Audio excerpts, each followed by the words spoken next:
We're going to be looking at the Comics Journal number 37 today, December 1977. We're going to start to go chronologically, but over the past 5 years of Cartoonist Kayfabe, we've recorded several conversations about interviews from Comics Journal, including Todd McFarlane, Bill Watterson, Mobius, Jack Kirby. Search our channel. You could find those interviews. Let's get on with the show.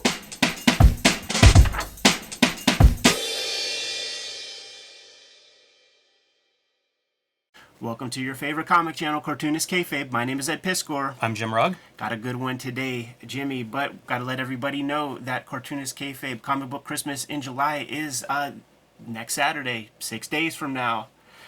This is where we are taking our comic book doubles. We are taking our comp copies sent to us from our publishers. We are going to our local comic shop, hitting a dollar bin, getting a bunch of comics to put in the free little lending libraries in our neighborhoods to spread comic book awareness, create new comic readers this way. We also have a Patreon, and the King Kayfabers on the Patreon, they have access to our live stream recording sessions. When we get together and make our episodes, they also get delivered all the videos before anybody else, thus mitigating the kayfabe effect. Without further ado, Jimmy, let's take a look at the Comics Journal, issue number 37, December 1977. This is the first issue of Comics Journal that is a magazine. Before that, it might have still been called Comics Journal for a little bit, but the guys at Fantagraphics, who would have been Gary Groth and Mike Catron, bought a zine called the Nostalgia Journal. They operated a little while under the banner The New Nostalgia Journal, and then they started to pivot away from the tchotchkes, you know, away from the Harryhausen and away from the Tolkien, and to focus more on their prime interests, which would have been the comic industry, the comic book game. In the previous couple of issues of the Comics Journal, or the late New Nostalgia Journal, there would be advertisements for a zine in there called Kapowie Wowzie or something like that, Wowzie Kazowie, and that was Kim Thompson's adjacent zine. You would see Kim Thompson's name in there. He was not, he didn't buy in yet to the Comics Journal, and he didn't buy in yet here. He is just what they call an associate editor. He's not a co-publisher at this point. We have some supplemental materials to show off, to give everybody a clue into the sort of Fantagraphics catalog before this. You know, like we got Fantastic Fanzine, which might be one of the last issues that Gary put out of this zine that he started in the damn 60s. Might have been like 68 or 69, maybe even earlier than that. I do know that there were zines maybe going back as early as 65. This one has a lot of Steranko contribution in here. Club memos from Gary Groth. This is a 1970 cover date. Got a portfolio of Steranko artwork. Kind of love seeing his pencils at that stage. Absolutely. They even look stylized. Got a big interview with Jim Steranko in here. This may be before or after Gary lived with Steranko. How about the 8-ball up here as shades of Fantagraphics things to come? Totally. I think what happens is the tape got jacked up, and they might have had to record the interview a second time. I think there were technical difficulties, but lots of Steranko conversation in this. But this is basically what your fanzines were that were kind of comics criticism. One of my fears of us doing this is going down this fanzine rabbit hole, because it's so alive in the 70s. Like, you can see what the Comics Journal's coming out of, and as we go through this issue, you will see so much fanzine ads, mentions, references, and they even refer to some kind of like fanzine collapse of 76, right, which I have no idea about, but it makes me so eager. Like, whenever you mention Kim Thompson having his own fanzine, I'm like, oh, I need to get on the horn with Hamlin and see if he's got one of those that I can look at. And the last thing I want to do is start collecting a whole new vein of comics history. Totally. But this stuff is really fascinating because, like, we start this channel with Wizard, right? That's 90s coverage. Yeah. We're going to get into 80s big time. There's so many amazing heroes, comic scene, comics interview, comics journal, all this stuff in the 80s. But the 70s and before, it's fanzines. Right. Totally. This is 1972, copyright Carter Schultz. And it is published by Fantagraphics. You see it right here, man. Springfield, Virginia. Man, Gary might have still lived at his folks' house or something. So this is an actual comic that Fantagraphics put out. Might have been, you know, the first comic under the Fantagraphics banner. But you could see where they were at in these early days before the Comics Journal.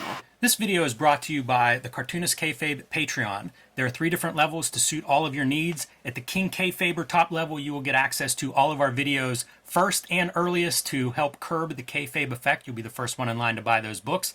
And at the King Kayfaber level, you get to sit in on our recording sessions. So welcome to the Brain Trust. It is also brought to you by the books that we make.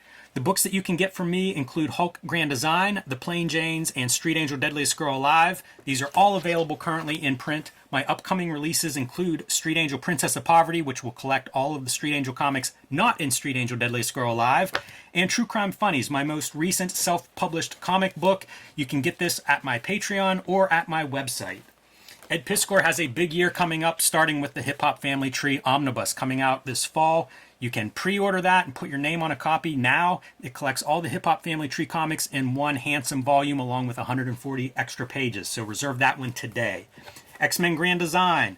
All 3 volumes of X-Men Grand Design will be collected in one trade paperback this fall. Again, pre-order that one today. Some of these Grand Designs have gone out of print, so this is a way for you to read X-Men Grand Design conveniently. And the 3rd season of Red Room Crypto Killers is currently being published. You can get that at your local comic book shop. There are also 2 trade paperback volumes in print and available for order wherever you buy books and comics. And now back to our video. Now, let's take a look, dude. One of the things that this issue has, you know, it would have been published, you know, the size of Time magazine or whatever. First issue that has color cover. Got like a 3-color cover going on here, drawn by John Workman with inks by Bob Smith. Star Wars, brand new, man. It's a brand new phenomenon. So we're going to get plenty of Star Wars coverage in the pages of the Comics Journal. The issues prior to this would have been almost like the comic shop news, you know, like kind of like a half sheet. You pull it out. I'm not sure that there were even staples, you know, kind of like loose leaf, tabloid type things, but not quite big tabloid. It's funny to see Superman movie at the top, Star Wars the movie below the masthead, and it's like, that's a lot of movie coverage when you think about Fantagraphics and Comics Journal and the attitude they're going to become known for. But the movies were big always. Their attitude is in here. And there's just such little stuff happening in comics, but there is some stuff going down for sure. Like, there are some things happening. It's a very earliest like direct market things are happening, but the tentpole direct market books aren't out yet. Yeah, I don't know if the direct market's even mentioned by that phrase in here, and that was something I was curious about. But one of the things I saw in an ad is Saber, which is Eclipse's first graphic novel. We covered that in a previous video, but that really succeeds because of the direct market by selling it directly to comic shops and non-returnable, you know, method, and that basically gets Eclipse up and running, and I think inspires other companies like Pacific and some of these other early direct market publishers that, hey, this can be done this way. And it probably inspires Fantagraphics or vice versa, you know, like perhaps the Comics Journal, as they get more ground, inspires some of these publishers as well. But it's really interesting when you think about what actually comes together to make that direct market the direct market. Not quite a monthly magazine. Not sure that it ever was exactly monthly. You could get a 10-issue subscription. And just even this kind of stuff is naive compared to like what Fantagraphics becomes. You know, it's very close to like Warren kind of thing. Definitely. And there would be a lot of like, you know, Help magazine type stuff that would have, you know, movie style with funny captions to go along with it. There's some semblance of a direct market when you have things like this out there. Art and Story magazine. Well, I wonder if this is something that would be a Comics Journal competitor at this point. Like maybe a little better than a zine, a little more professional, but still in those early days of what are we talking about? Yeah. We could paint a picture now, man, going directly to Newswatch. And there's a lot of little stuff that, you know, shall bear fruit as time goes by, man. There's a Kiss comic that recently came out that kind of... Was that a Treasury? I don't think so. It may have been, but I really don't know. It might have been magazine size, because Yeah. I think the Beatles comic might have been magazine size. They were talking about format, and something about the Kiss format is attractive, that they're interested in going down that route a little bit more. The Star Wars adaptations have gone into still more printings. A second printing for the treasuries. So the treasuries are out there. A fourth for the 35-cent books, man. Well over 1 million copies of each issue in print, and still selling rapidly. It's only 1977 with over 1 million copies in print.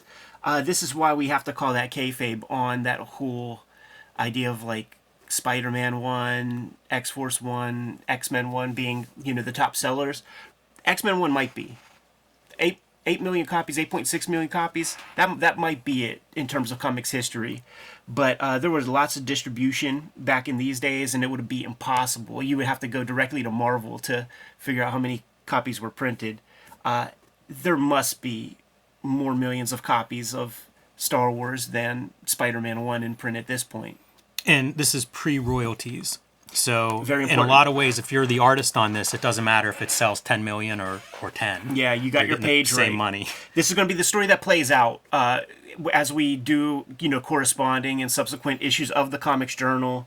We're going to see those inequities shape up. We got Steve Gerber, who is still doing Howard the Duck comics, and he's in the back of this issue here. He's doing the Howard the Duck weekly newspaper strip. So he's going to be one of the first guys that is going to these conventions, seeing that Howard the Duck is going for basically more than what he got paid to even make the issue, and he's not getting, any rewards for that whatsoever. So he calls the BS on that. Roger McKenzie gets on the board for Daredevil, which is going to be a noteworthy piece because he will be the writer of Daredevil whenever Frank Miller jumps on board. Miller's name not mentioned once in this entire issue, so he's a straight up noob. X-Men is finally going monthly with John Byrne on duties, man. So Cockrum leaves X-Men, but he's still connected with Chris Claremont through Ms. Marvel, and John Byrne is the dude drawing X-Men. But it is not quite the only sense of it being any kind of a hit is that it's going to get a monthly slot. It's not mentioned as being a gangbusters hit by any means, and from conversation I've heard with like Jim Shooter, it really is like the Death of Phoenix that hits that tipping point for X-Men and keeps it the top book for 20-25 years. That all said, we're going to see Claremont a few times in this Yeah. issue. So he's definitely a guy who seems to be making noise, trying to make noise, getting in front of microphones, doing whatever he can. Like he's pushing himself, which, why not? The other note that I took from this Newswatch Marvel part is Roy Thomas is writing a bunch of books. Yeah. And those books are having fill-in issues and things because they're late.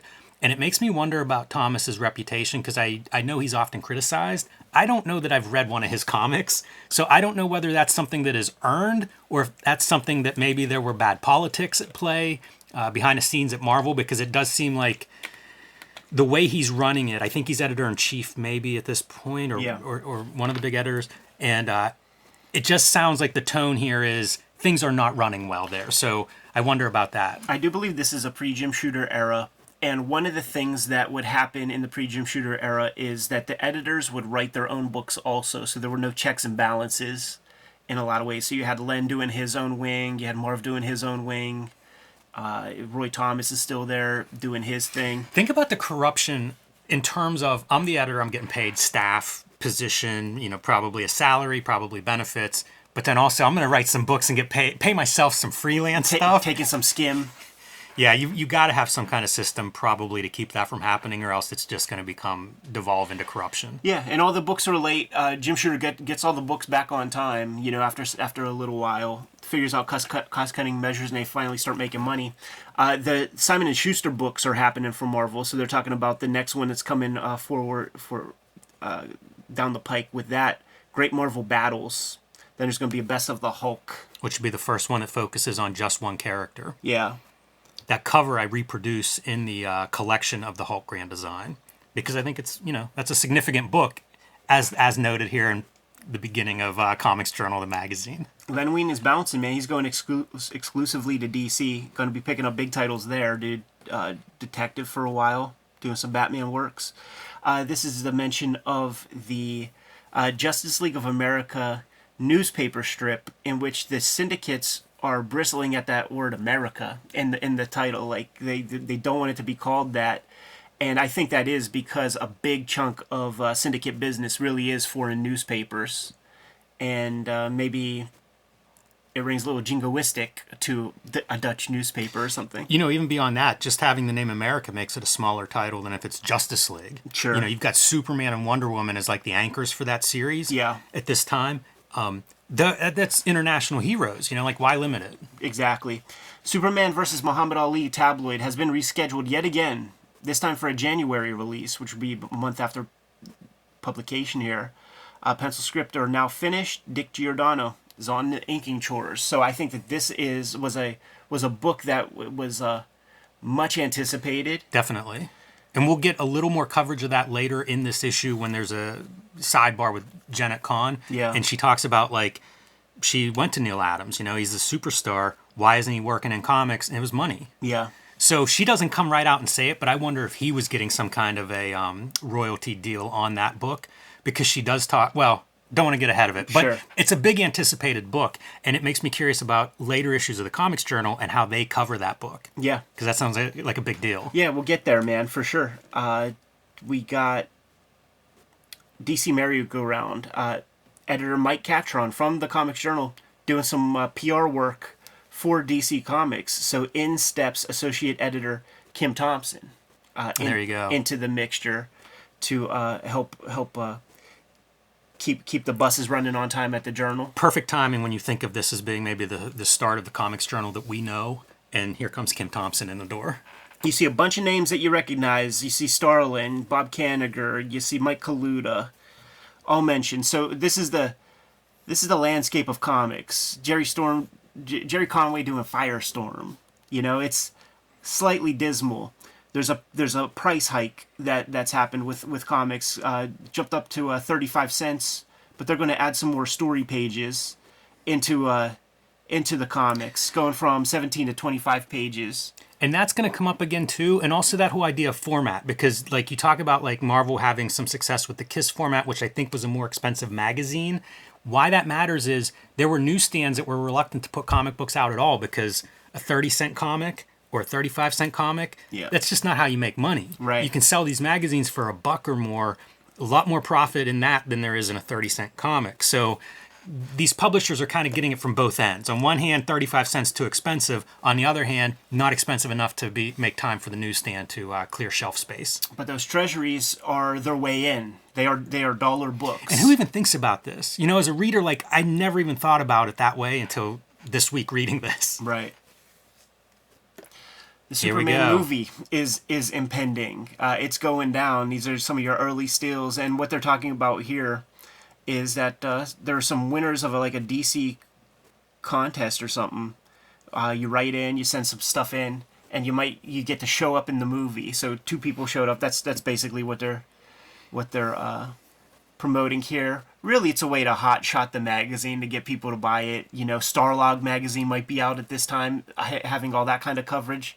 So it would be dumb not to have a little bit of coverage. That's a great image. That Superman image, just on its own, compared to nothing else, that's a great image. Parts 1 and 2 of Superman are being filmed simultaneously. So that's an interesting thing. I don't know about any of that. Yeah, we talked about that a little bit in the weekly, and just the idea. My guess is it's an expensive movie. I know it was an expensive movie at the time. Maybe you offset costs by getting 2 movies out of that budget. A little bit of controversy, James, in the zine culture, media scene, which is Jim Steranko's fanzine or whatever, shoplifts Superman article.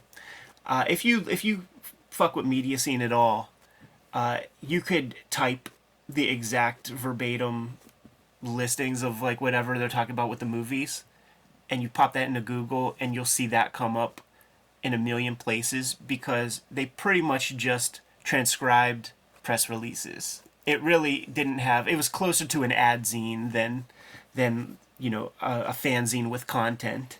And that's what these kind of things were, like Comics Journal type magazines. They really didn't have content. It would be places like a big giant classified ad page or something where you could just buy different things. Back issues, Bud Plant will show up. And what we're dealing with here is there is a professionally written article that was in some, I don't know, 50, Yeah, it was a bunch of newspapers. places. The one they pull was from the Washington Star, but it was in a lot of newspapers. Yeah, exactly. But that writer, they talked to the Journal, and he's fucking pissed because it basically got transcribed with a little bit of purple prose added here and there to kind of like massage a little bit, but there's no question. No, and that the changes are speculated that's Jim Steranko's editing style because he wanted these shorter sentences, which I actually like that kind of writing style a little bit. But yeah, totally a lift, and you can compare them for yourself here. And going from like what you described as ad zines, Ed, this is your example of journalism. We're going to get a couple of pages of this coverage of what this article. What happened here. Yeah. And so, like this is one of those features that the Journal's going to start to do. And I don't just mean like catching somebody plagiarizing something, but a little bit more in depth, like talk to the writers, talk to all the players involved and figure out exactly what happened here. And it's pretty fascinating the way this thing steers out because Gary Groth worked for Jim Steranko. He has a relationship with him. We looked at that fanzine that was like all Steranko, by Gary Groth. So at this point, like Groth calls him to talk about what happened, and Steranko just has no interest in this. And he's like, it's journalism, who cares?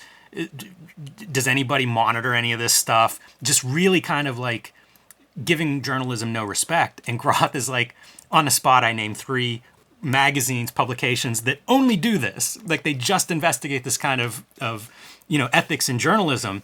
And Steranko then goes off the record. So it's a pretty substantial article on Jim Steranko's editing and how this happened and how big a deal is this. And that's Media Scene number 26. So we're dealing with Comics Journal 37, Media Scene 26. These are businesses. Oh yeah.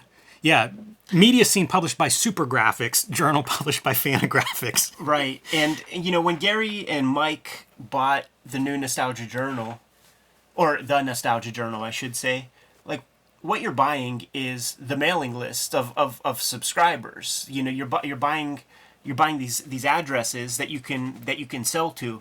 You're buying the checks that have come in for people who are placing ads from their various fanzines and stuff. It's not insignificant. Is this the one that there's a circulation of 8,000? Yes. Of these? That's not insignificant. The direct market comic shops pretty much brand new. Man. They exist a little bit. Certainly Seagate is doing its thing on the Hush Hush, the QT at the very, very least.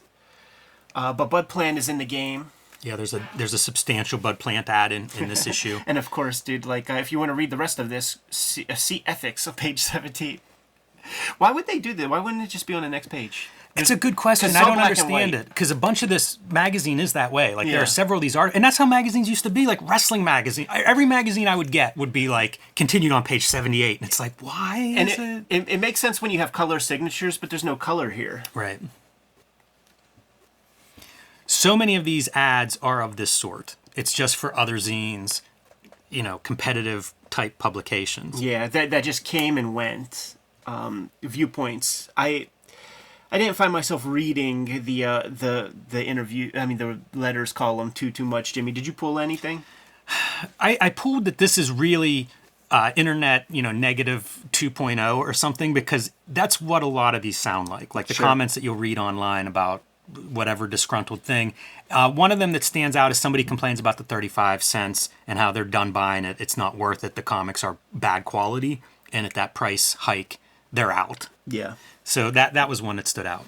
And you got names, man. Mike Barr, maybe before he's really a professional at this point. But to be a letter hack was a kind of a badge of honor. Yes. We're going to have a Marty Pasco interview, and he was Pesky Pasco. That was like his letter hack name. This A++, I have some of these, and it made me wonder, like Megaton Publications, is this connected to Gary Carlson's Megaton? I think it is. I just grabbed that collection, and I think they show off the A+ in there.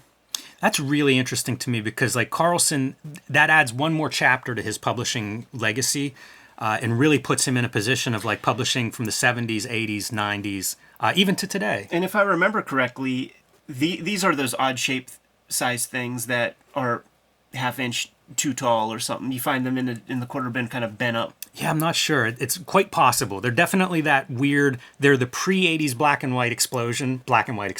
Right. This is funny. International Fandom Inflation Control Club. So become a member of the IFICC. And what these guys are doing is they're trying to push against Speculators. the speculator market. Have you guys heard this before? Have you seen any of our Wizard coverage? I don't understand what any of the benefits are beyond getting addresses. Everything seems like it's just, I want your address. Yeah. It really feels that way. And they try to make a point of what they're going to do here, but it really feels like what we're going to do is sell you alternative collectors. Yeah. And it's just buy from us. We'll give you fair prices. They talk about like the guys who sell comics that are collectors first. Right. Those are the good guys. And then like the speculators are just these businessmen. Yeah. And I don't know, man. I think you could really have a debate on the merits of both directions. Totally. And there are guys like a Bud Plant or a Bob Beerbaum who identify good comics. Bill Boychelle, who identified good comics in the 70s when other people weren't looking at them. And then you order, 1,000 giant size X-Men's yourself. And then when all the stores are out, like supply and demand. This WSA logo, I don't know what that is. And it appears several times throughout this issue, like, mostly in conjunction with different fanzines. So it was some kind of, I don't know what exactly. Same with the NCBPA. I see that's a publishers alliance. These organizations, like, I have no knowledge of what they are. Right. Weird World. So we got comics reviews, and the very tippity top one is by Kim Thompson, and he is extolling the virtues of Weird World, the series that shows up in Marvel Premiere, and he's hoping that with all that Marvel has on its plate, that they're not looking too closely at Weird World or the crazy stories that are coming through this thing, so that you could just get some varying content with a Marvel logo on it. Yeah, I'm very positive about the artwork. Mike Plug and Alex Nino on inks. Pretty straightforward review. P. Craig Russell's going to be coming soon enough. I think he's already involved in Star Reach. We'll see, in some later stuff. This Avengers review now. Jesus. It's a long one. Jesus. Lengthy. And it goes on to several pages. Yes. You got to go to page 36 to finish it off. It's talking about every single panel. And it is not by Kim Thompson nor Gary Groth. Nor any of the other big wheelie Comics Journal, scribes. This is an Avengers annual. It's a big story, and it does praise Jim Starlin in his art. Yeah. Critical a little bit at times about certain things he does and how busy some of the artwork is, but overall, like, pretty much positive on the Jim Starlin work. We're back on the ethics, man, finishing up the conversation about the plagiarism in media scene. Makes me wonder about how the business model of the journalist who did the original article, because it's like he's able to syndicate that himself or something. Yeah, I think there was wouldn't have been Associated Press, but something along those lines where you could syndicate, where you could have an article available, and then if a newspaper wanted to run it, you would get X amount of money. Not dissimilar from comic syndication. Sure. It's just this might be more of like an article by article basis. Yeah. Which is how you could have newspapers in all these different markets. Most markets aren't going to be able to have international offices and things, but you could then syndicate articles from these bigger resources. And a good case for a freelancer journalist could make a living because they could write an article and get paid for it 50 times. Totally. Hey, if you go back 1 second, just to this ad, I wanted to point out the WSA stamp. Right. And this is a reference library about American comic books. Very hefty price tags, $5.75 to $6.75 for 4 volumes. And Jerry Bells is the name of the person behind this, coming out of Detroit, Michigan. So I'm interested just in all of this, like where fandom's at. Michigan's a really good comics state. Yeah. And then Jerry Bells is a name that I feel like is one of those big names in comics fandom. Yeah, and totally. Pretty ambitious, like This Comics Journal's 75-cent cover price, I believe. Comic books 30 or 35 cents, and he's selling stuff for $6 or $7. Yeah. Yeah, that's nuts, man. We have like the Encyclopedia of Comics Fandom by Bill Shelley that has all the big Willie's names with little articles to tell you who they are, man. So that's how you... Jerry Bell's all over old school comics fandom. He might have been the All in Color for a Dime guy, maybe. I can't remember who that is. It's also, if you read what these things are, they're basically like a character histories. Yeah. As opposed to, like we talk about artists and stuff. Some of that information just wasn't available, but it's not where those early days of fandom were. Second Genesis specialty shop. It's fun to look through Yes. these ads to see what kind of stuff is out there, man. So like 7 issues of Heavy Metal exist. Corbin's already a name. Yep. You got the RBCC, like that is a very famous zine. 137 issues of that out there. Unbelievable. And we've gotten some of those in the mail, so I have a few of those in my collection. Yeah, that might be Mark Grunwald. Yeah, there's a Mark Grunwald sighting in one of these ads that I saw, like an early Mark Grunwald piece. Here's your various media scenes. So that's your Steranko. Only issues 7, 9 of Starlog are out, so it's still pretty early there. But you see several pieces of Star Wars memorabilia already. Sojourn, which is the Yes. Joe Kubert self-published effort. Here's your Saber by McGregor, Paul Galassi, with no mention of Eclipse Comics. Yeah, I can't remember if they were called Eclipse in that first printing or not. To your Sojourn point, very interesting comics project, and we have a video on that in our archive. Yes, so we do. Go check out like Joe Kubert being kind of on this front edge of what's the direct market and how can we do comics art in this new market. I think Heavy Metal was a catalyst for a lot of these ideas too. Absolutely, man. And this is a continuation of that ad. So pretty big collector here, and you see Wits End, and there's no number listed, so I'm going to guess that's Wits End 1? I don't think so, because I think Wits End began in the 60s. Okay. I'm not 100% sure, but I think it was like a late 60s effort. So I just don't know what that's about. There's also Heroes Inc.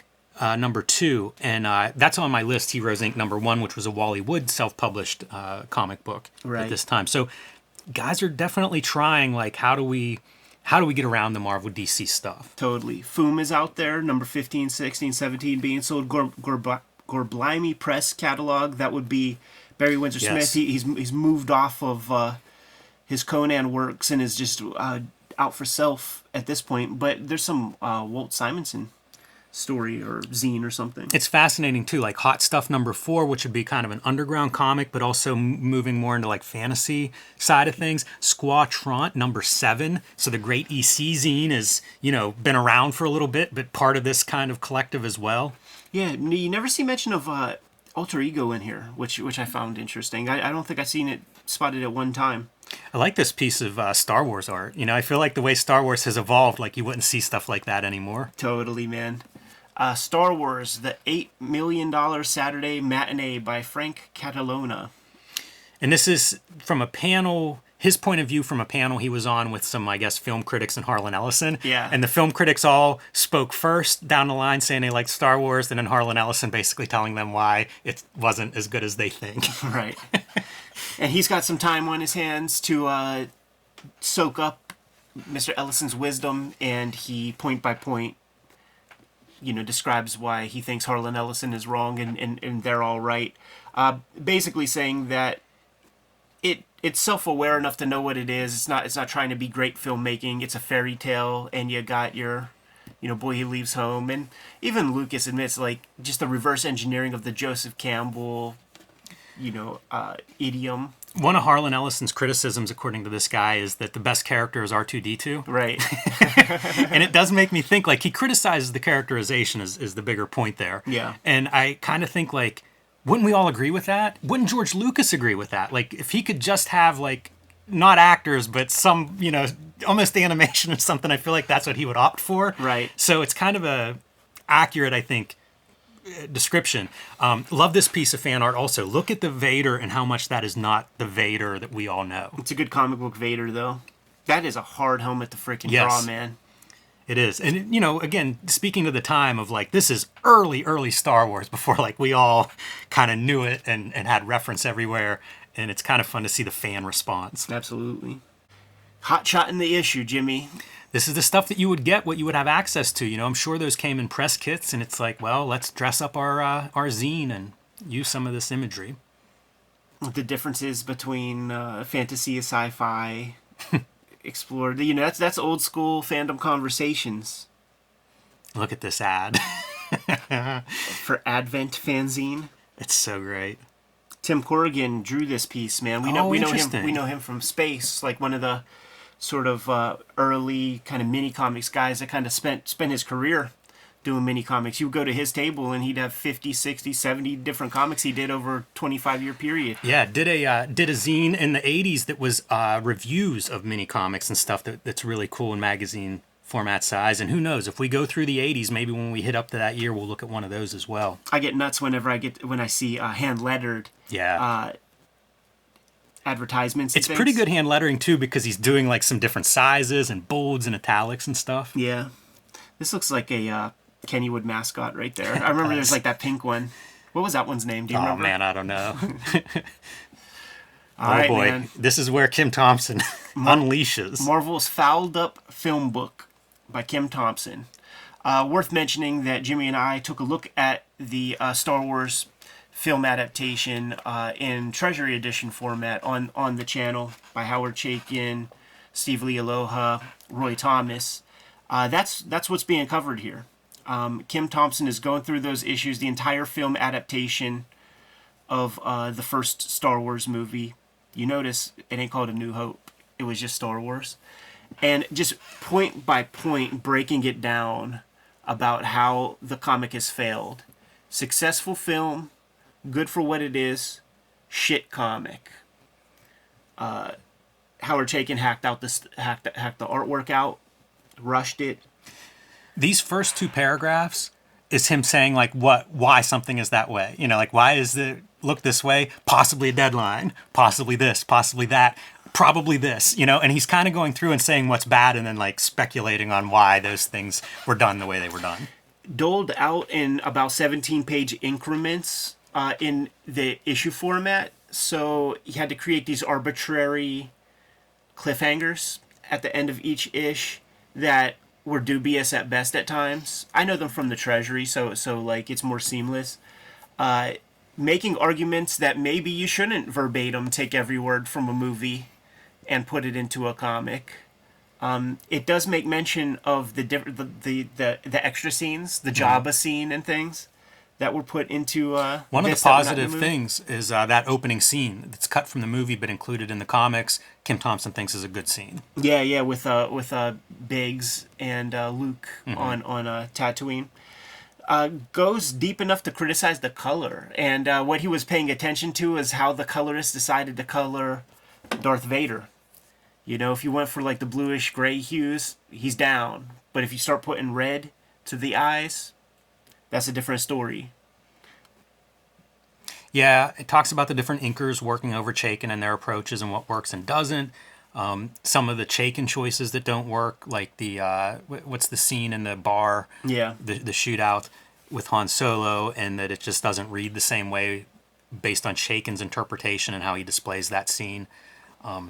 It's an interesting article in that it is so focused on the comic, and this is something that I wonder, is this new for comics criticism? Right. Because I don't know that I've read any other comics criticism, you know, from earlier or from this time period that really goes to this level of detail where he is looking at things like the art, the storytelling within the art, the craft within the art, such as the inking and coloring. So, you know, I could see this being something where the Comics Journal goes, yes, this is what we're going to do. We're really going to look closely at these comics. And here's a question, because Kim Thompson, he comes from Europe, and I wonder if this kind of criticism was already happening in Dutch fanzines and maybe even bigger magazines over there.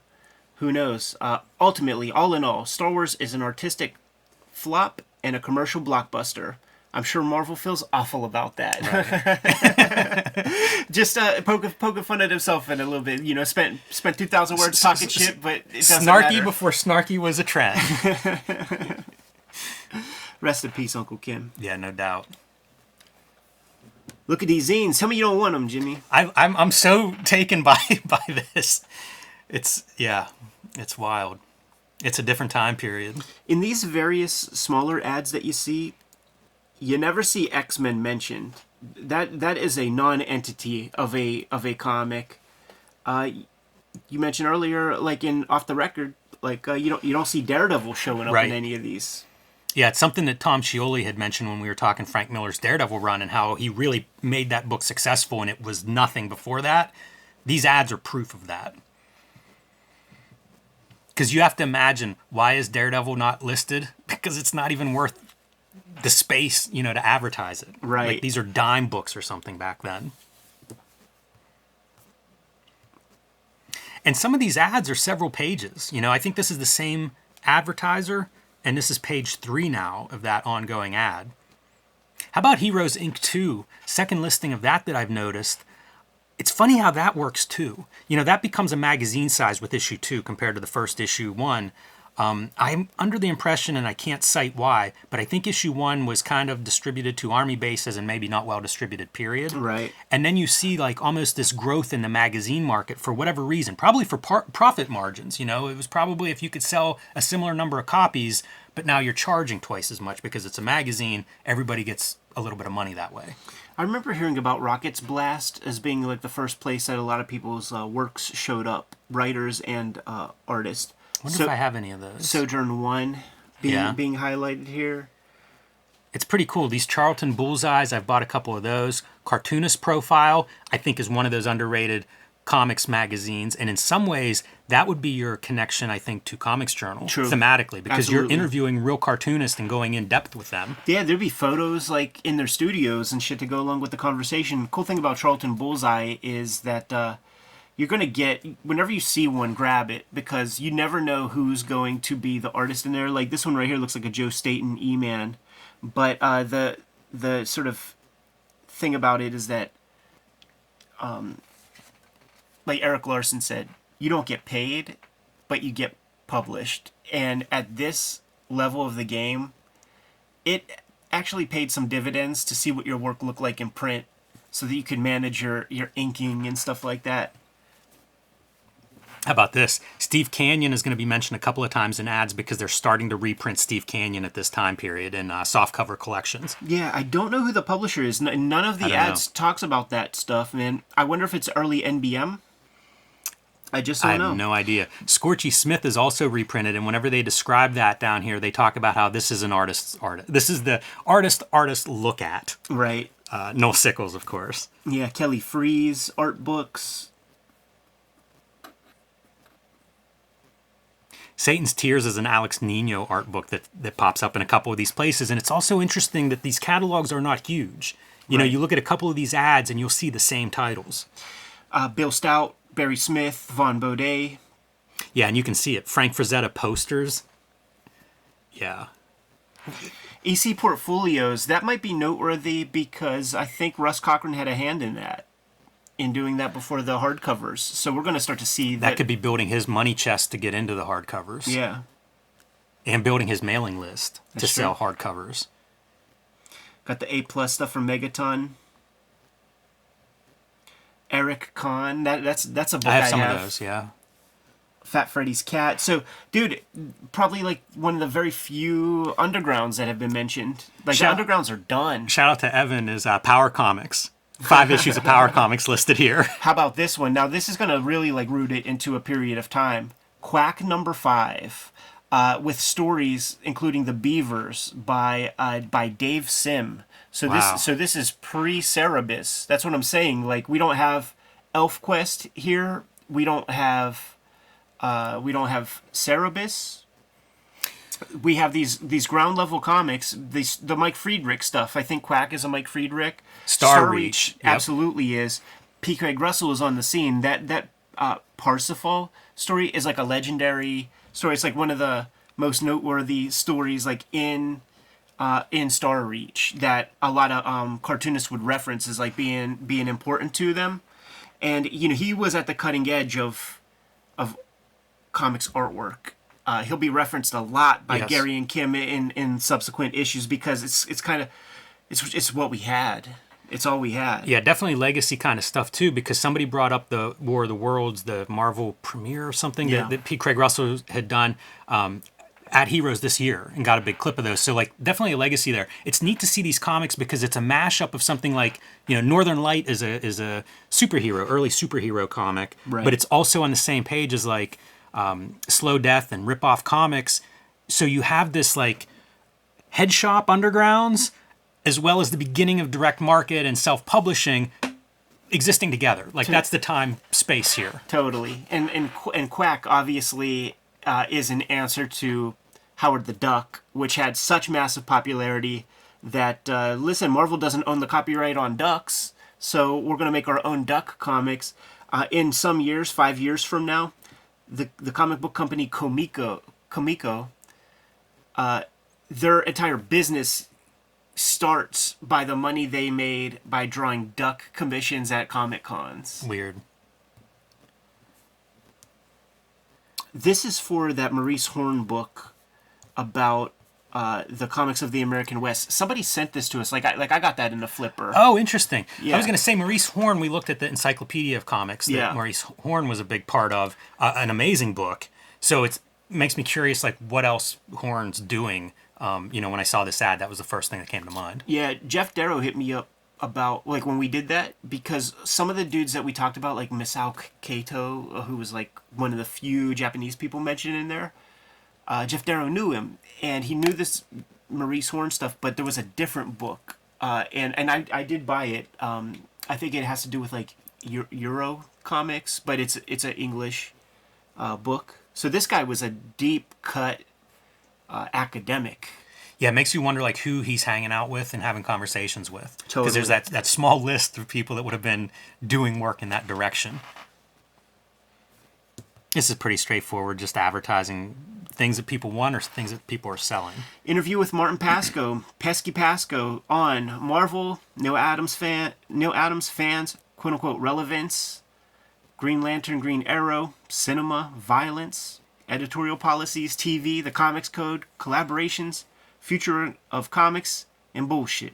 How about that typesetting, man? When you send this off to print and you see how that prints, do you ever use that font ever again? Yeah, that's something. I wonder how much of that they were doing on their own, because that's like a Letraset kind of, whatever you're able to get at that time, 20, 25, 30 fonts you have to choose from. Yeah, it's not paste up. Like maybe that could be, but they have such great stories of larceny, Gary and Mike, on how they acquired their equipments and stuff. Like Gary told me this story, and probably even for this exact issue, because this is a well typeset, they would take temp jobs like at the newspaper. Wow. And stuff like that. Like he had a very fast typing speed, Gary did, and he had access to the building. He might have talked about some of this on one of our interviews even. Yeah, we did do an interview with Uncle Gary. Check that shoot interview out. But basically it was a collusion between he and Mike. Like when he left one day, there were two good waxers at the newspaper. Well, there were two waxers. One was good and one kind of sucked. And this whole thing happened where he sent Mike in, came back with the waxer, of course took the bad one. So they went in again and took the good one also. I think the newspaper, the statute of limitations well up, man. This would be 50 years ago. But that's what they would do, man. They would get bond paper from these joints. They would just rob them for Fantagraphics, man. Just kind of start things up, dude. I think Pasco was the writer of Swamp Thing before Alan Moore. Yes, he was. It was that second run, that saga of Swamp Thing with the ones that Tom Yates drew, those first issues. But the comic that we probably know him best for, we did not do an episode yet, and it's crazy we didn't. But the first issue special, Dr. Fate, that Simonson draws. Oh wow! Like he's the writer on that one, and that's a pretty special comic to me. That was an old flea market find for me. In lots of ways, there's a lot I dig about this interview, man. This dude is pretty progressive in his thinking with certain things, man. Yeah, his background is theater, and I don't know if that informs some of these ideas that he brings to bear. Yeah. As opposed to somebody who comes up as like a fanzine guy and then he gets into comics. Pascal seems to have a little bit more, distance from the comics fandom part, and he's able to dig into some of these topics in a way that pretty critical of where comics are at this time. Yeah, sure, man. And they don't know the answer, so they're going back and forth. And the interviewer, there's at least 2 interviewers. yeah, conducted by Jay Zilber, with help on the sidelines from Harry B. We'll call him Rich Morrissey, Pat O'Neill. Can that be Patrick Daniel O'Neill? Could it not be from the first couple years worth of Wizard magazine? It has to be. It's got to be. I think right? he does a big stint on Amazing Heroes as well. So yeah, that's my money. It's got to be. It's a weird intro because the intro is mostly about the interviewer as opposed to like Martin Pascoe and what books he's writing and what his credits are and stuff. One hopes they'll fix that in future issues of the journal. Yeah, I think they do. So let's get into some of those things, man. Where do we start? Oh, one of the interesting places that we're starting is about collaboration. So so the collaborative part. We could probably just like hit all of these things. So collaborations. He is talking about more hands in the soup, the more kind of compromises that are made. But they're wondering, and what's the answer? Like just a single person making a comic, that might not necessarily be the answer either. There's no answer that he accepts. Yeah. That has its own set of problems and biases. Yeah. He is really like Mr. Spock like, and this isn't an era of like much media training, but he's clearly aware that this is going in print and that's going to be the final word. So he like tries to hedge every answer. There will be a paragraph of his hedge that will make it possible for him to answer the question. But he does point out very, very sound things, man, about the problems of being just like a single creator, not having that extra brain working on the thing. It could be a limiting thing in terms of mainstream comics. I'm fine with the vision of a single person, warts and all, but for a kid's product like mainstream comics, it's got some trouble with that. One of the early dudes that I see being critical of Neil Adams' storytelling approach, which I found I was in agreement with a lot. Yeah, and he gets really in depth with some of the ideas of like filmic storytelling and how it's connected to clarity. Like in comics, essentially describing comics as like, what does he call it? It's like it's editing essentially in film, right? Cutting, yeah, jump cuts. Like comics is a film that's just jump cuts. Is kind of what he puts it. It's not a second thing like the fucking faucet dripping or the hat getting taken off on the Understanding Comics cover. Right, and it takes like he spends a lot of time explaining some of these concepts. Like he does 2 columns on the 180-degree rule. Probably so is. They're so ignorant to it. Like film exploration. I mean, George Lucas is like Gen 1 film student, pretty much. So like that just happened 5 years before this. So we are in the early stages of like the children of pop culture. Like print is at a level that the masses could get it and hold on to it and have fandom. Like what was fandom in the 1800s? Ideas or something. Like I saw this one play one time. It's very much towards the end of this interview, but he talks kind of about the idea of like youth culture. Yeah. And how he doesn't want to do this forever for that reason. Like I think he's about 27 or something at this time, and thinking in terms of like his 5-year plan and his life goals and things like that. And kind of critical of that youth culture, and if you spend too much time in that area, right, such as comic books at this time period, and their readers are young. In this interview, they use the term relevance. So you putting relevance in comics, and we know that as like whatever the progressive stuff that's being done today. Like so, it's always been going on, right? And I agree with 100% of what he's saying in regards to that, where it's like, dude, you could deal with anything in a comic, but if you're like got it on the cover that this comic is about the population explosion, and now you're like giving a lesson to kids, they're not going to take you need to put some sugar with the pill, man. And that's what he's talking about. And honestly, that's what like so many people have been bristling about for the past 20 years, pretty much. Yeah, and he's talking specifically, like the example that he's going through is Green Arrow, Green Lantern. Right. Or Green Lantern, Green Arrow, whatever order they're in. And it's pretty interesting to hear him talk about it because, like he said, we get a lot of media coverage for that, but that book just didn't sell. Exactly. It didn't sell for years before that, and that didn't make it sell, but we loved the media coverage. Right, exactly, which is to this day. Put this hotshot on a book, from outside the culture, make a girl Thor, you get a little bit of juice, but ain't nobody buying it. But he's describing like how you can have such things, and as part of storytelling content, which I think everybody's 100% in agreement with. Yeah, he also says that he doesn't have numbers on sales of any of his books. Right. Which makes it hard. Like some of the stuff that he's saying is a little bit harder than to parse because, like, well, how are you applying this? Right. Like, and he kind of points that out. Like, it's really hard to tell what makes a successful book. And we're back to that today, by the way. Like numbers. Some of these companies protect those numbers like you do not get to see them. Yeah, totally. And, I don't know why, and I don't know how that's a good thing, because how do you know what is working? For sure. Like, they know you don't. Check this ad out right here for original artwork.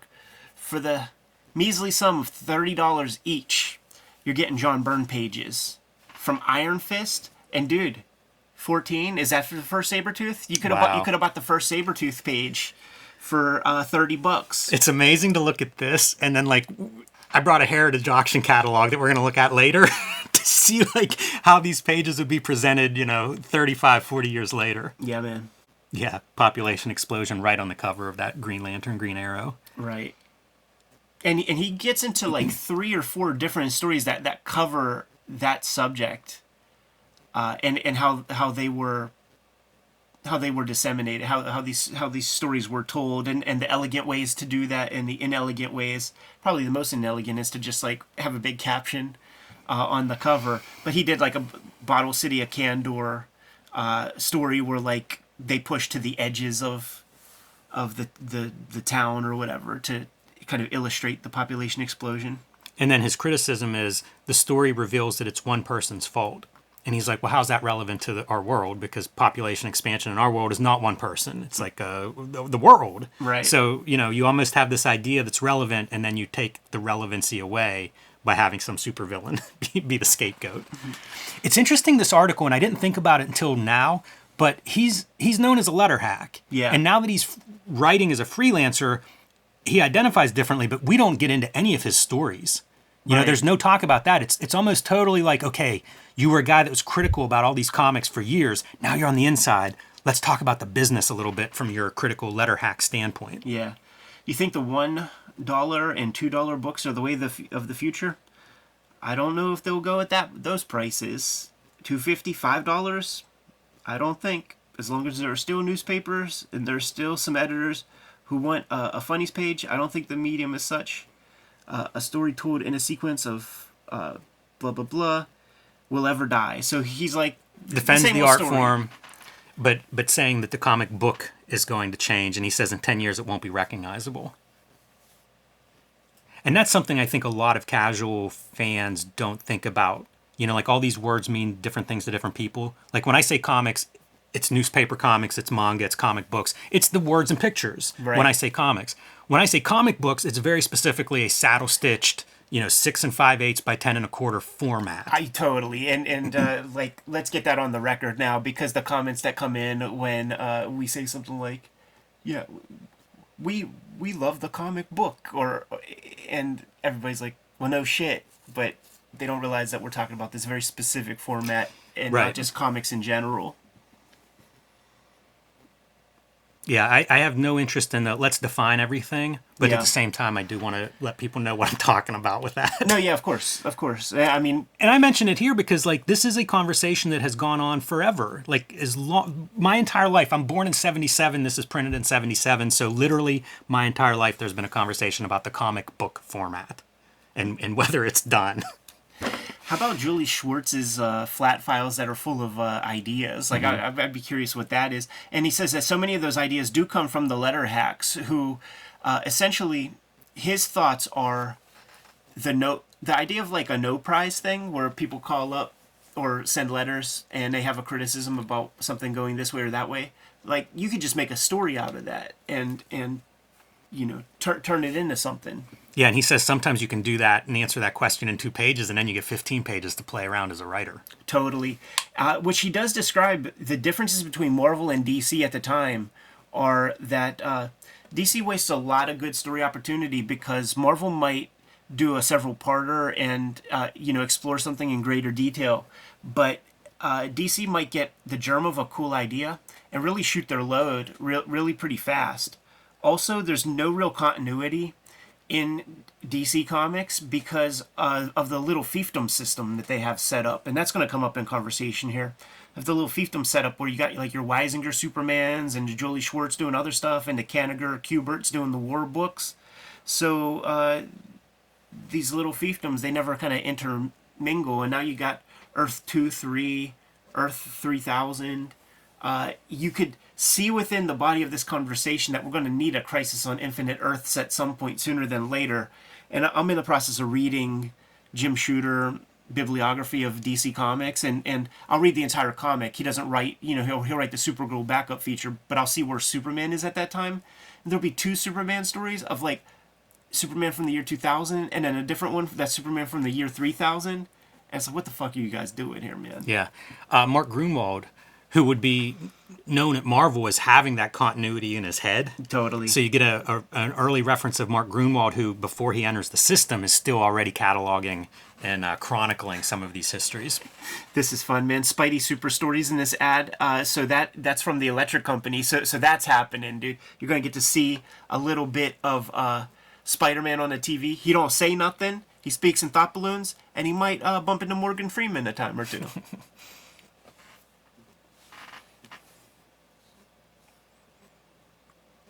Man, all of these ads are fanzines. Yeah, well, this is this is like geared to the the Comics Journal, but it's its own zine. And I wonder if these are part of the people that took out the IFICC ad earlier in this issue, because that shit's underlined 50 times in this block of text. Yeah, see, and they're part of the WSA also. They're pretty late period, because like the other ones we saw have a stamp of like 100 or 105.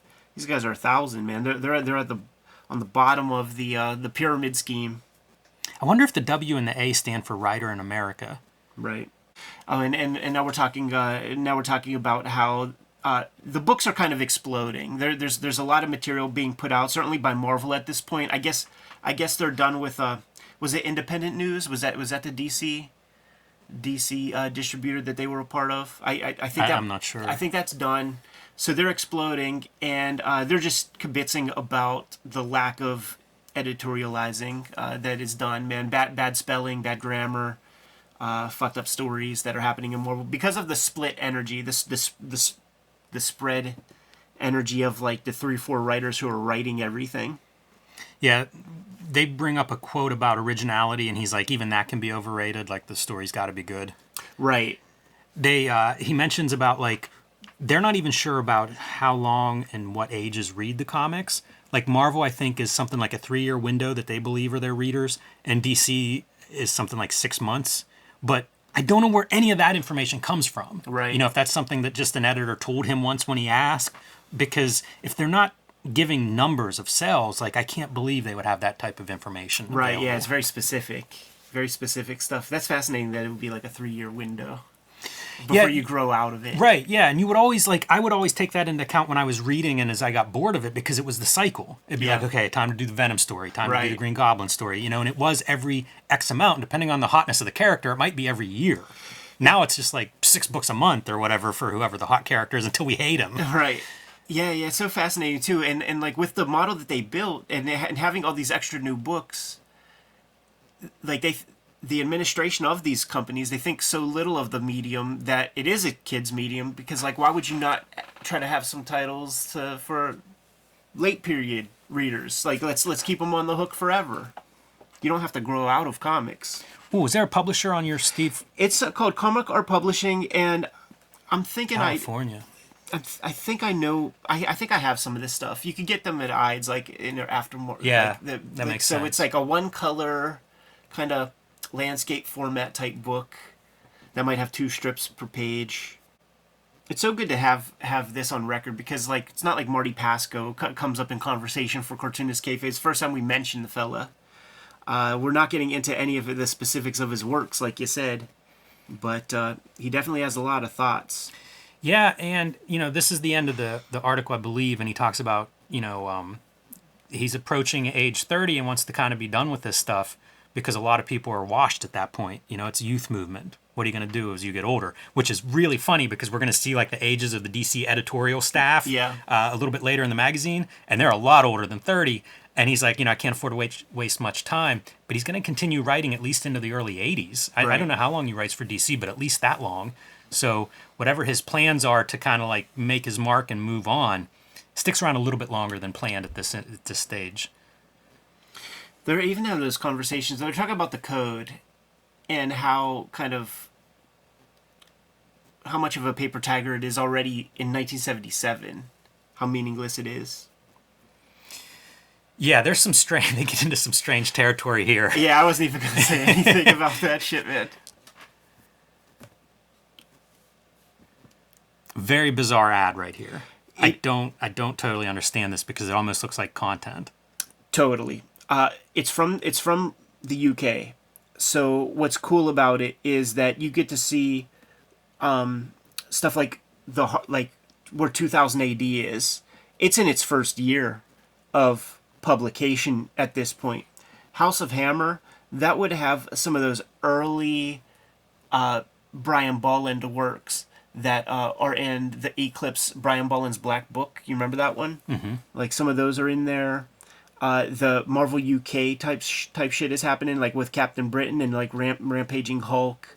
So it's kind of cool for that, but I think we will get to see that a little, elsewhere. Look at that, man. Battle and Action Weekly, these annuals. So it's collections from Battle and Action, which were put out of print because of the violence and some of the political stuff they were doing in there, which made all of those same creators say, oh, if we do science fiction, then that's the sugar with the pill. We can talk about all the same stuff we want to talk about, but we have plausible deniability. You wonder about the rabid comics fans who see this ad and are like, I gotta order all this stuff. Yeah, see what it is, man. Like, here's your 2000 ADs that are out at this point. We're up to issue 40.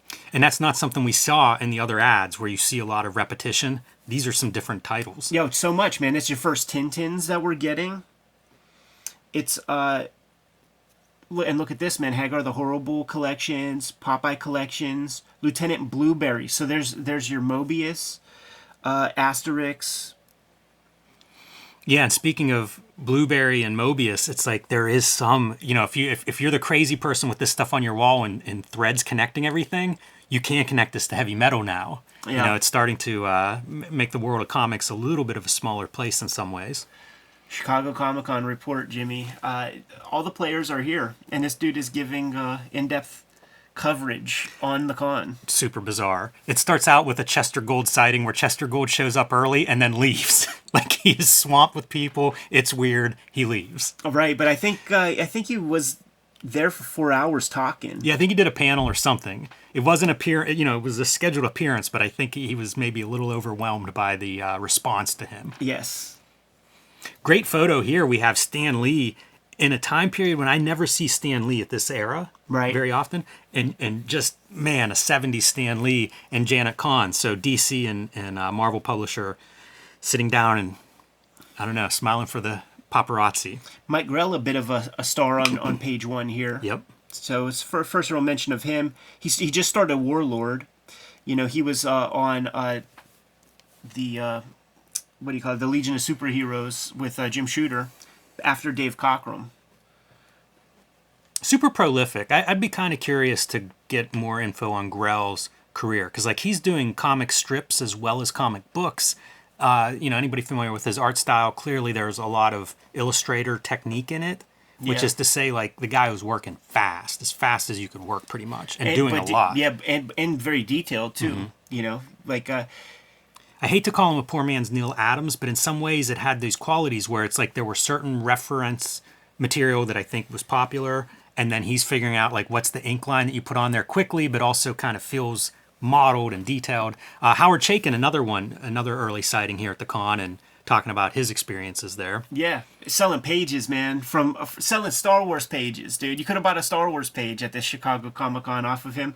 And Chaykin went back into his song. Like, he is a singer to this day. Oh, he's a performer. Anybody that gets a chance to see Chaykin at a convention, take that chance, because you won't leave disappointed. There's your Chris Claremont and Stan Lee with Legs Akimbo. Yes. Again, the 70s Stan Lee, I kind of love this one. But you see Chris Claremont here, too, is pushing. You know, like these guys are using the convention. They're Right. promoting themselves, their work, the books they're doing, the upcoming stuff.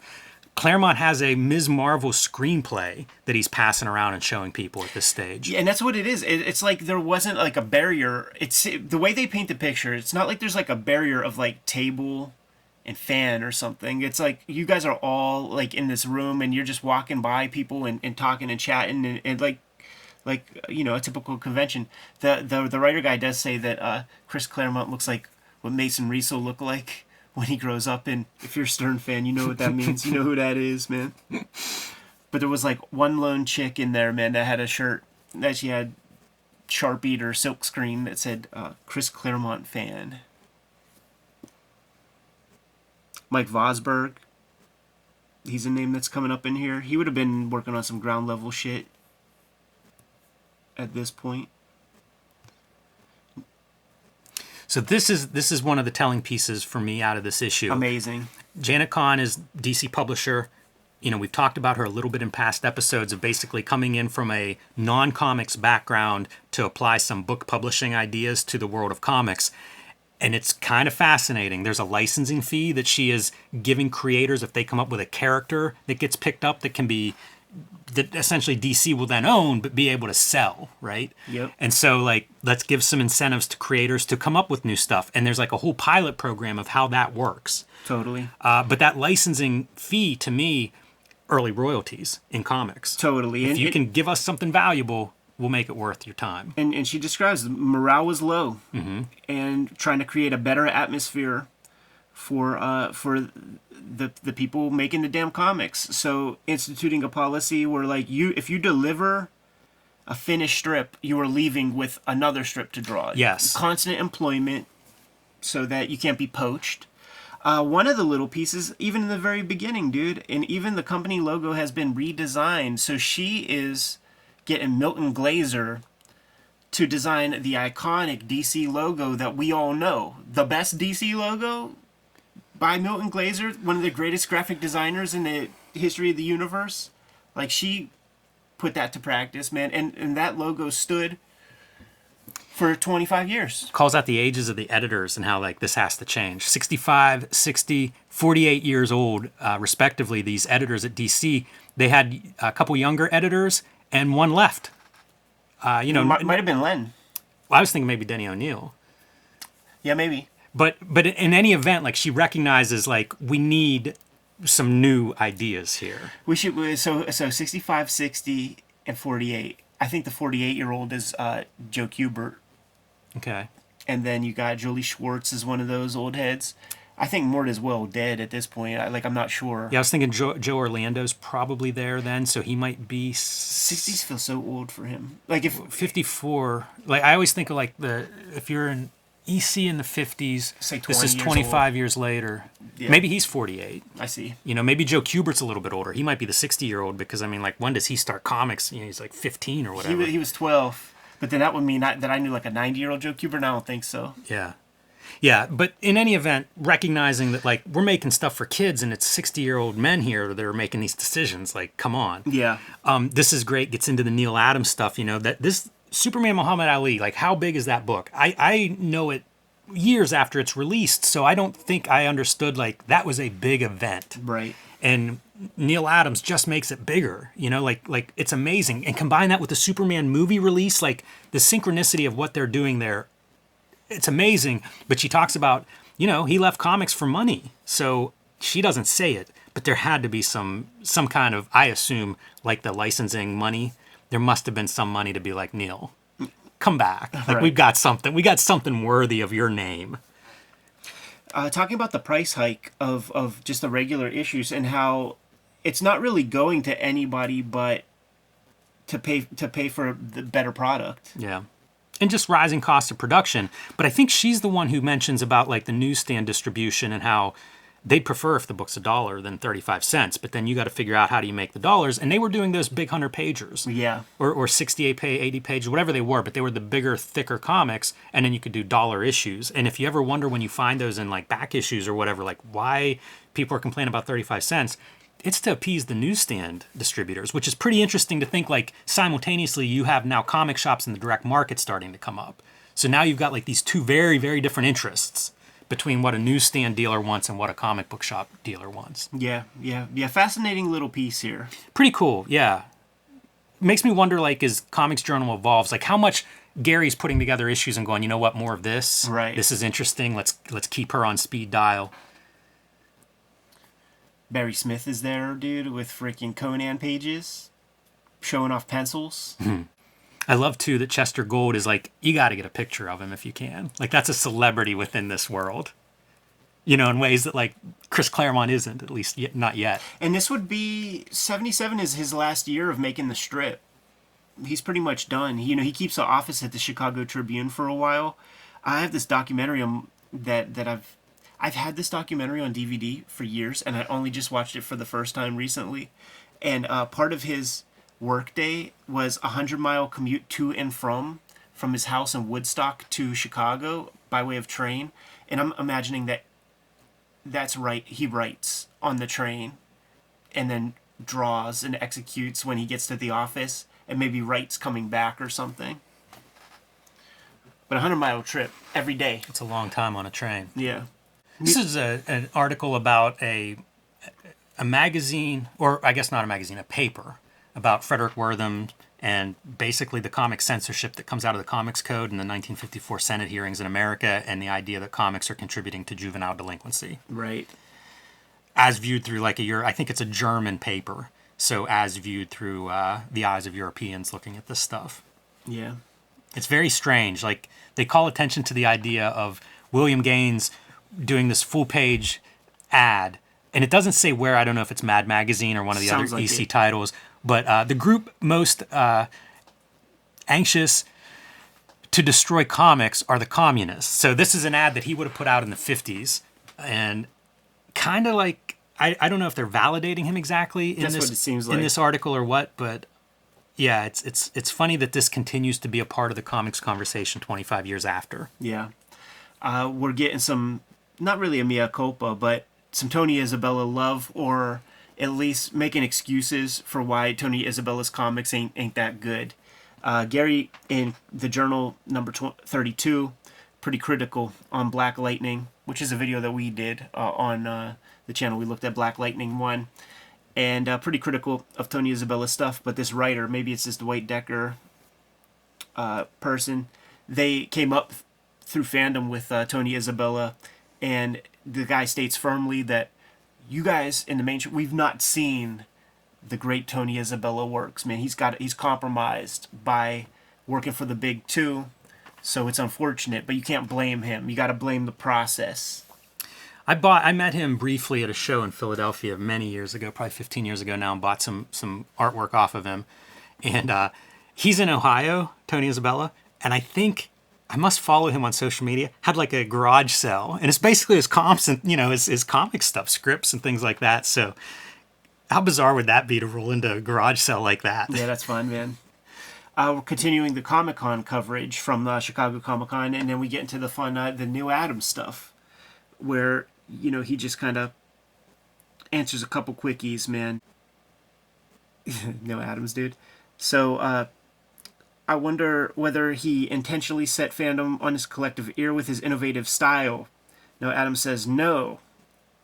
They're so bad that anything done good seems like a revolution. Very appropriate Neil Adams phrase right there. And some more stuff about Green Lantern, Green Arrow. Won every kind of award and all sorts of attention. Sure, I thought it was good when I was doing it, but I saw nothing special about it.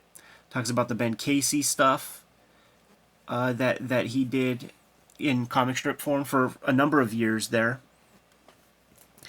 And they ask him, would you do this again, man? Would you get back into the game? And Neil Adams says, I'll do it, but it'll be my own guy. I'm gonna create my own characters and stuff. So that's a foreshadowing. Yeah, it makes me wonder if some of the payoff of that Muhammad Ali Superman story ends up setting up Continuity Comics. Yeah, like he passes through Pacific Right. before that.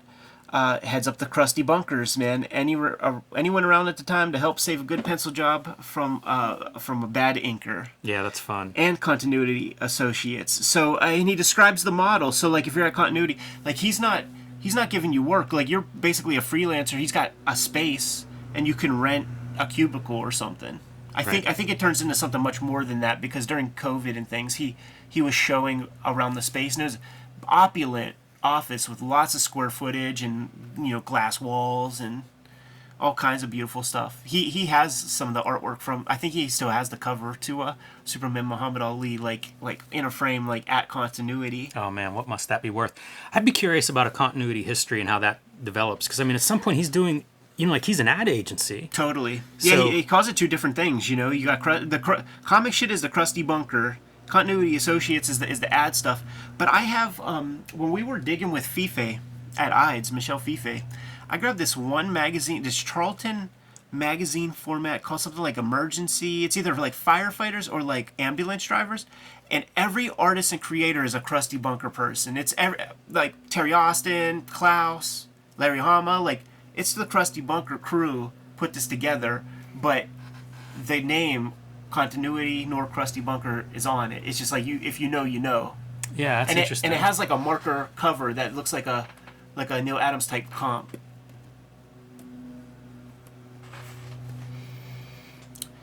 Dutch Comics as the American as Tulips and Windmills. It's by Bill Sherman, but I feel like this kind of thing might have some Kim Thompson influence. Quite possibly.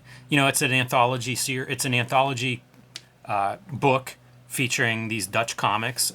Most of them translated to English. They talk about one word balloon fell off, so you get like English on top of the character's face and then Dutch in the word balloon. Is this Juice Swart? I don't know about that. But mostly, it's a positive review and it's a chance to see some cartoonists working in a little bit of a different model, which of course we would get lots of coverage going forward in the Comics Journal. And if you're looking around the world for the best comics, you got to have some of that European represent. And I imagine Kim Thompson has a big influence on that moving forward. That was an ad for Wally Wood directly from Wood. Yes. So publishing Sally Forth in this limited edition, but you're sending it literally to Wally Wood. Yeah, man. Pretty racy ad for, you see some topless Sally Forth. Fanzine reviews. I can't call out any specific ones, but it just shows like how much was being printed and produced at this time. There was a thirst for comics. Pittsburgh Fan Forum by Ben Poindexter, who is like a legend of Pittsburgh comics fandom. I think he passed sort of young. But in the old IDES photos and stuff, like he's a proponent. I think their little club would get together like in the back of IDES and stuff. And the Pittsburgh Comics Club co-wrote some Avengers issues and things once Jim Shooter gets on the editorial duties. It frustrates me that I don't know all that stuff, that there's not some like... I mean, have you gotten any of these zines? No. Like where is this stuff? This Pittsburgh Comics Club is something I've heard of a lot, and I have not one physical piece of evidence from them or who all was involved. Like, was Shooter part of that group? If they're doing some work for him, like what was his association with them? I wish that stuff existed in my collection, because I'm very curious. There's a great history of comics here in Pittsburgh, but that is something I hear mentioned but never see. Gary Groth's Always Comes Twilight. Yeah, some kind of like art zine. Yeah, dude. With all the dudes that you expect, man, from Dennis Fujitaki to Steve Lee Aloha, Clyde Caldwell. That Fanuccio guy, like Gary still has like a lot of that dude's art like at Fantagraphics. He's got this like in his office, there's like this drawer, it's like a record drawer where you would probably like have held like LPs and shit. and it's just piles of that stuff. I just sat in his office, like, just going through all that stuff. There's, like, even a Bernie Wrightson in there and stuff, and he's like, oh, yeah, Bernie was my friend. It paints such a picture of what comics fandom was at that time period.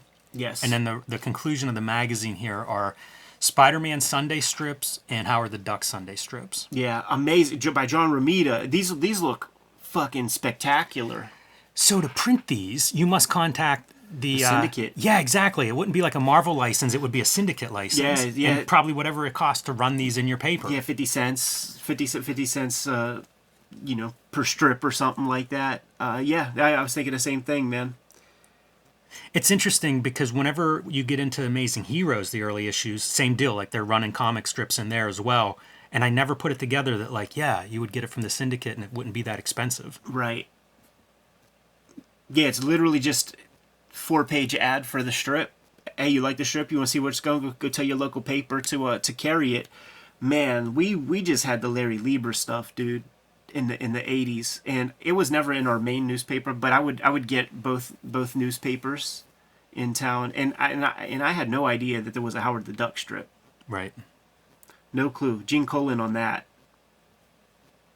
Yeah, and by the time we get to Amazing Heroes a few years down the road, you're going to hear about the lawsuits. Yes, exactly. That's the first. It's the first big drama that's going to come up. In that Comic-Con report, the writer is saying stuff like, "It's so weird."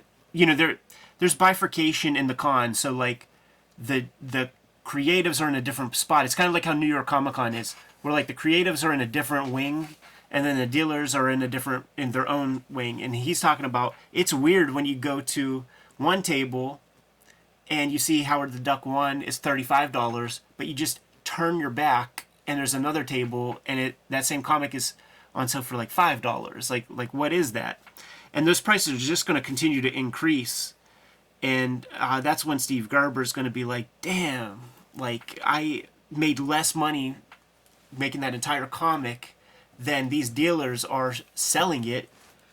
I want a piece. He needs to join the IFICC. Yeah, maybe get those damn speculators under control. Maybe he instituted it.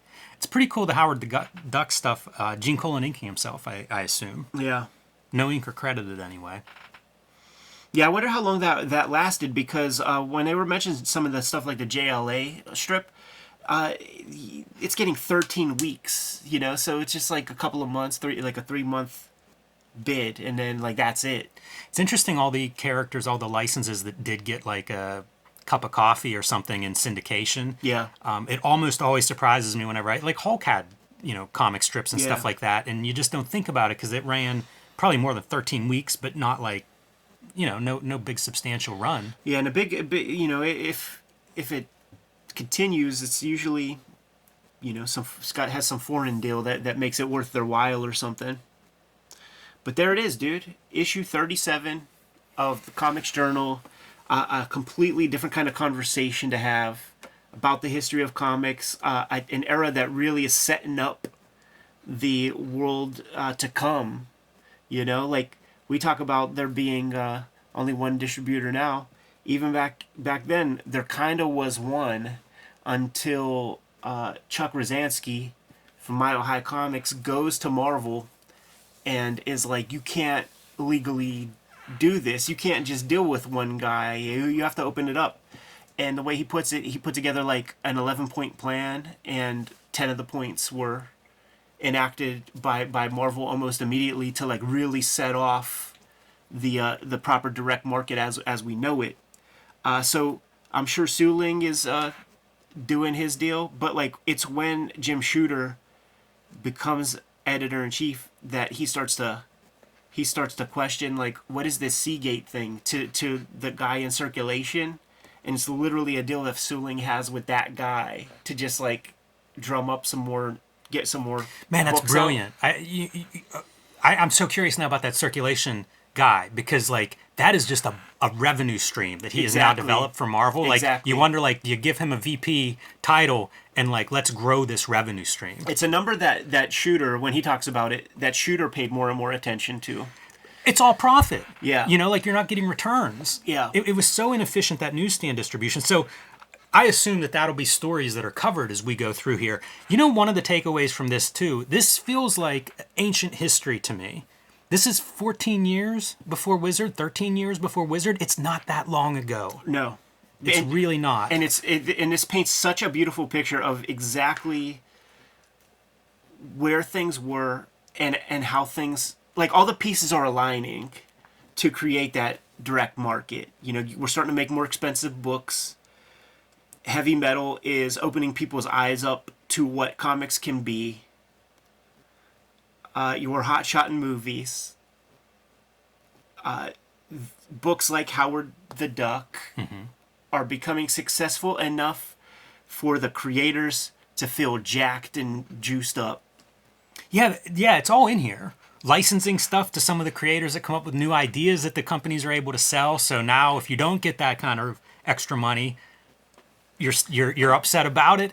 You know, you mentioned movies and we kind of glossed over, but that's what Stan Lee is shifting to and talking about a lot in here. Part of the reason probably the Chris Claremont Ms. Marvel screenplay is mentioned. I believe Lou Ferrigno is named in here as they're doing their Hulk made-for-TV movie. Is a small mention in one of these news items as well. So, yeah, it's funny, man. It's not that different, you know, and it's not that long ago, even though it feels like there's a revolution between here and when we get to the early 90s. But maybe there isn't. So the question is, man, do we continue the Comics Journal coverage and keep doing subsequents? Do we jump ahead and do Amazing Heroes 1 or Comic Scene 1? Or do you know when those come out? Yes, I sent you the thing. Like, if we did a number one of another one, the closest to this time period is Amazing Heroes, and then I think it's Is that 81? 81.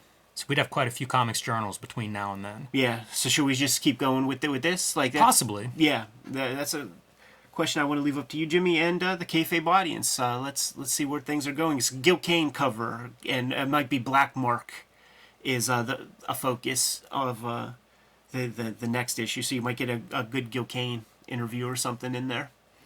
Yeah, I have a confession. I read Amazing Heroes 1 this week, and so now my head is sort of jumbled up as to what's what. Right. Because there's a Neil Adams piece I came across that he had done at least part of the Savage. There was another another Savage book, and I don't know if it was all drawn or not, but Neil Adams was on the art on there, and there's a page of it, and it's like, oh man, how is that not seen print? Right. You know, like, I would love to see that. It even has like that typeset like Savage, which I think is really cool look, but I think that's Amazing Heroes, and it was not in here, I believe. No, it's definitely not in here.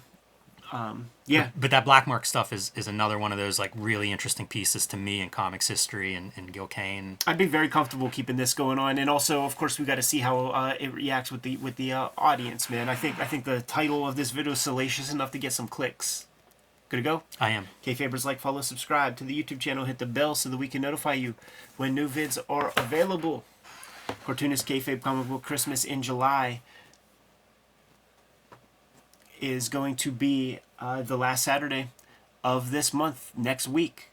Make sure you put your comic book doubles and your duplicates and some of your own comp copies into the free little lending libraries in your neighborhood. We need to increase comic book awareness, and that's one way of doing it. Also, we have the Patreon, and at our Patreon, you get all the videos before anybody else if you join us at our King Kayfaber level. But the vids are brought to you by the books that we make. So, Jimmy, let the people know what you got. Yeah, Hulk Grand Design, Plain Janes, and Street Angel Deadliest Girl Alive are the books that are in print that you can easily find. My next release this fall will be Street Angel Princess of Poverty, also from Image Comics. So basically it's a 2-book set with Street Angel Deadliest Girl Alive and Princess of Poverty. You'll get all of the Street Angel comics, and you can pre-order Princess of Poverty now. True Crime Funnies, my latest self-published comic book. Out of print at the moment. I do plan to reprint it later this fall, but you can read it in its entirety on my Patreon, patreon.com/JimRugg. You can also download it along with several other digital comics at jimrugg.com. So if you missed out on the first printings of that, you can still read it right now. Hip Hop Family Tree Omnibus coming to you soon, in time for the holidays.